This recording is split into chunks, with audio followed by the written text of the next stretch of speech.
The property market reset. Let's have a look. Hello everyone, Florian.heise here, and welcome to another episode of HeiseSays.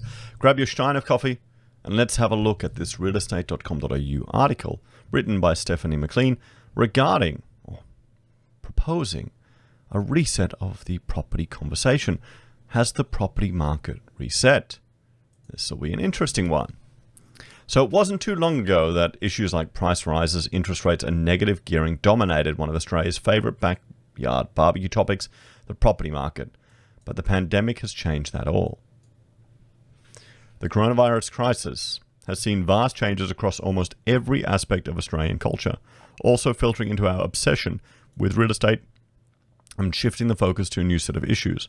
New data from real-time media monitoring provider Stream shows news reports about residential property prices in Australian media dropped significantly between March and August 2020 compared to the 6 months prior. But how many news reports about people buying above reserve? How many of those increased?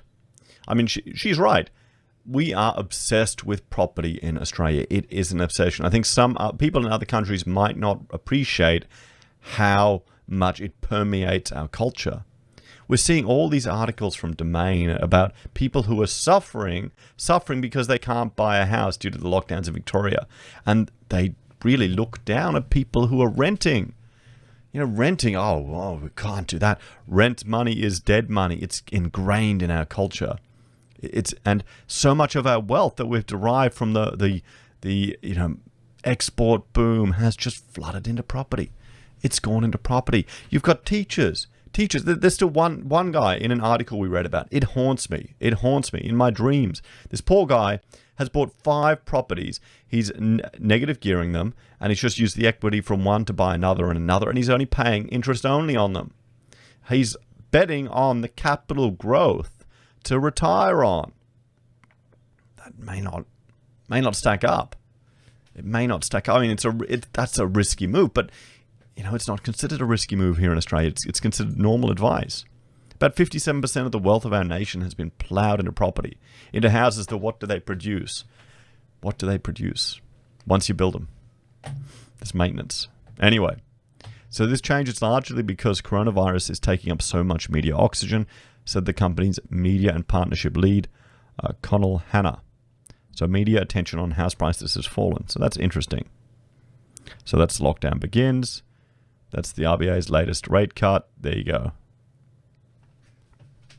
A study we did earlier this year found coronavirus reached up to a point in March where it was being mentioned in about 80% of stories being published across Australian media outlets, Mr. Hanna said.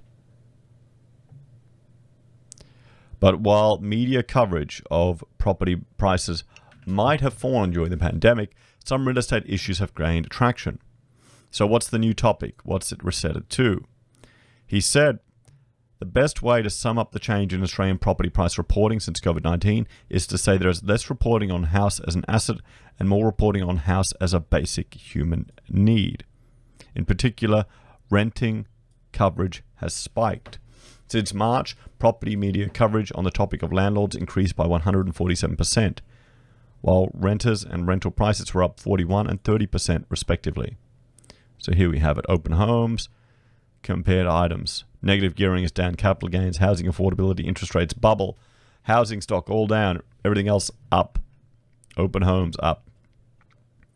Australia's rental market has been hit hard amid the health crisis, with swathes of young renters, many of whom work in hospitality and tourism sectors, forced to vacate their homes due to job losses and financial hardships.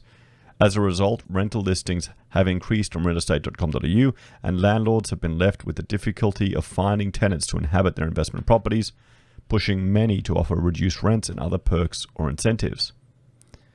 As a property industry spokesperson, chief economist of realestate.com.au, Nerida Conisby, said she had never before discussed the rental market as often as she has since the pandemic, which seems odd because it's well, then again, what's the premise of investing in property? You'd think it'd be for rent. No, the yields are too low. It's all about capital growth, isn't it? Because everyone knows property always goes up until it doesn't. we're starting to see falls. We're starting to see huge increases in the number of rental properties listed. We're starting to see the decline in tourism, both nationally and internationally, hit the number of people that are renting these things out. If you think about it, the real big impact from COVID so far has been on the rental market, but we haven't seen such a huge impact on house prices. There's been a real shift in the discussion in the media around renting.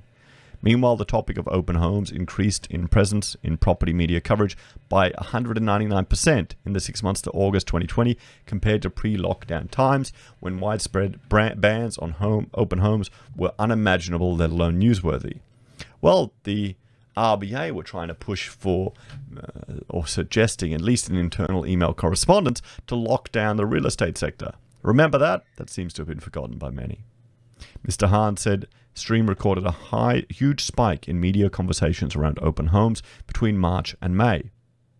The conversation pretty much increased by about 500% overnight, just because it was literally something that people can relate to so much.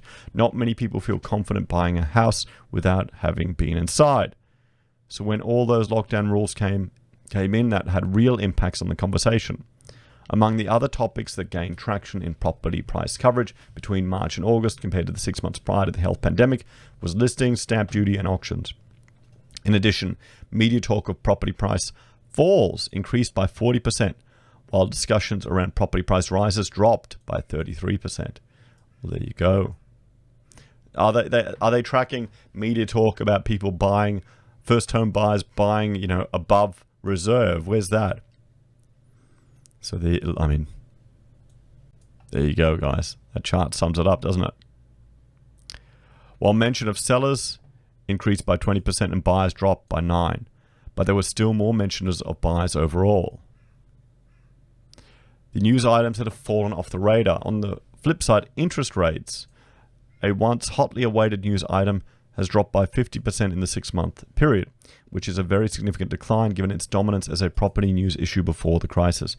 Well, yes, we can see here, I haven't even bothered updating my cash rate chart because, well, it's not moving. It's not moving. Australia, as a country, has been fairly obsessed by interest rates.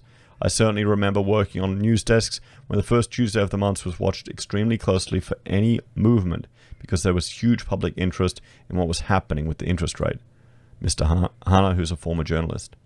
But now they've been fairly locked and they're not going anywhere anytime soon. So that's really a lot less media coverage on that as a topic. And I've seen that when, I'll have brokers that I've dealt with or I've got on their emailing list somehow. They'll send me out breaking news. Breaking news, everyone. Interest rates remain exactly the same as where they are. So what do you think?